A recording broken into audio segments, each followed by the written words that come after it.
Hi there. So today this is the first part of the video named Karma Sutra, which is written by Hingori. So this is the book, as you can see. So in this video, I'm gonna go through the first 8 pages as completed first 8 pages today. So I'm gonna give a little bit gist of everything which I got from the first eight pages, basically. So yeah.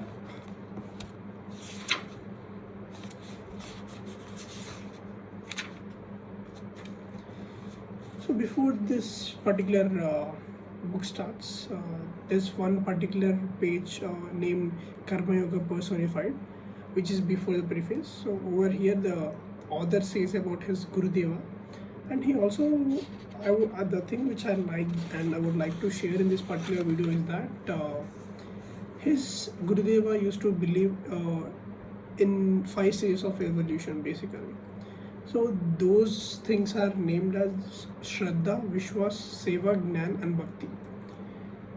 Also, the author mentioned that Shraddha means belief in a spiritual existence. And coming to second one, Vishwas. And he says that realization of existence of a spiritual self and the need to work for its evolution. And the third one is Seva, which is service by the spiritual self to the same spiritual self in others.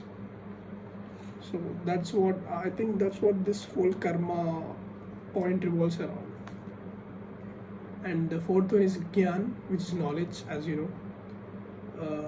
That says that the knowledge that the self is part of the supreme consciousness and is omnipresent. Fifth one is Bhakti, the ability of individual to worship the Supreme in himself or herself and in everything else. The intense desire to become part of whole and let go one's identity. So these are the basic three, 5 stages of evolution.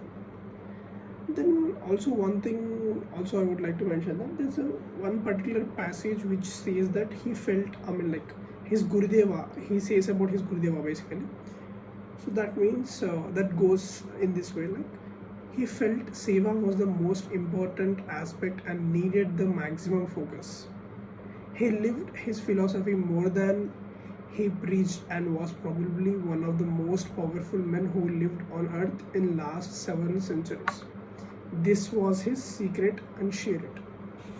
So this was about this particular Karma Yoga personified which comes before the preface. And now jumping in direct into the first page, like into the book, the first thing that says is Karma Sutra. Destiny is the fruitification of our positive and negative karmic stock. As you know, like destiny is something like what we do or what we do at present, like good and bad. And by the definition of this particular book, karma says that all actions performed by the body, mind, senses and intellect. I would like to repeat it again. All actions performed by the body, first one body, mind, senses and intellect. So these are the 4 things which defines the karma. The actions which are made by these 4 things is karma. And so this is something that I would like to mention. And also in this first particular page, he mentioned that there are 2 kinds of karmas, which is voluntary and involuntary. And he also given example that you see, volunteer karma is something like you will do that thing consciously, and involuntary is more like a thing or action which you can't control, or action which you can't give your consciousness to it. So I would take example that see, I'm doing this particular video. So this is a conscious karma, that is voluntary karma. And when we are driving in a car, on a bike, on some particular vehicle, there are several kinds of small ants or something where we go upon them, run upon them, and that is involuntary karma that we are not sure about, or we don't want to do. It is not in our control. Yeah, my bad.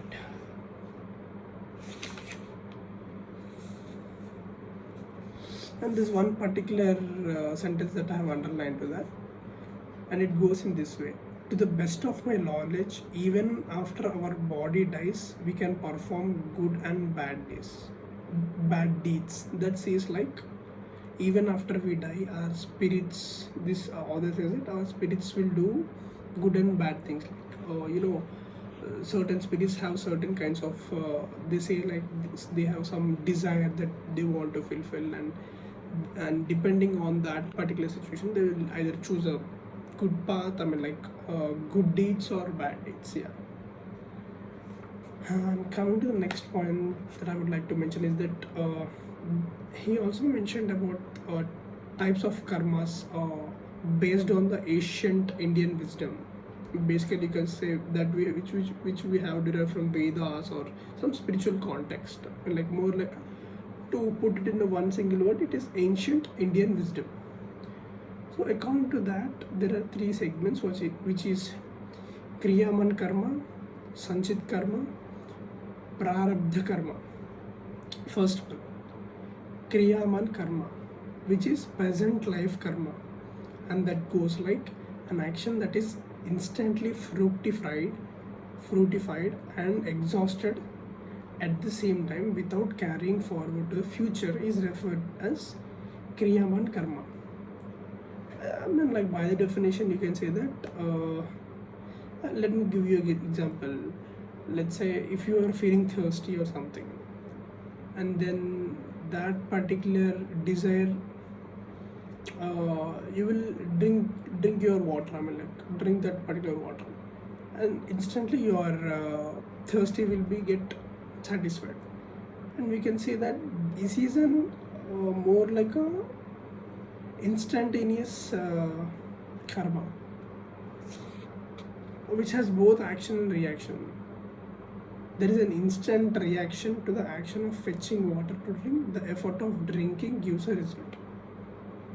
So yeah, these are self-balancing Kriyaman karmas. Yeah. Second, coming to Sanchit karma. Sanchit karma means karmas carried to stored balances. So these karmas are carried to store the balance. Like we do good and bad, and depending on that, this particular thing will be balanced on the both sides. Like good and bad will be balanced. And the definition goes in this way, that the sum total of assets and liabilities of personal karmic balance sheet is called Sanchit karma, which says both negative and positive things which will be balanced, and in that way it goes. And the third thing that I would like to mention is Prarabdha karma. For me personally, I've many times heard about this particular word called Prarabdha karma, but I have never known the exact definition. But here he gave the definition that karmas to fructify in present life. The karmas that fructify during a person's lifetime in the form of his or her luck are Prarabdha karmas. Okay, it says more like a instantaneous, luck. Not instantaneous, at least luck that we will get by our karma. Yeah. So let's give a read about it. Most of the time, people don't take note of their good luck and are not grateful and often take it for granted. Others believe their good luck is a result of their hard work, clever thinking, and being in the right place at the time. In large cities, yeah, again this boils down to the same point, that individual gets consumed in the operational management laws. So yeah, basically this means that the karma which will be turned out to be luck in the form of luck factor in present life, that's it, that is Prarabdha karma. And in the last page, the author mentioned of the guilty factor, and to give a gentle thing about it, like Guilt is something which you do. Let's say if you did a particular action, if you did something, some particular action or some particular work, and for that particular work, if you got guilty, that means either you're not satisfied with that or regretted with that particular action. In that way, you develop guilty for any particular you know uh, any particular actions. So yeah, this is about the first 8 pages of the Karma Sutra, Cracking the Karmic Code by Hingori. So this is it. Let's see what next goes in the next pages, and meet you soon. Yep.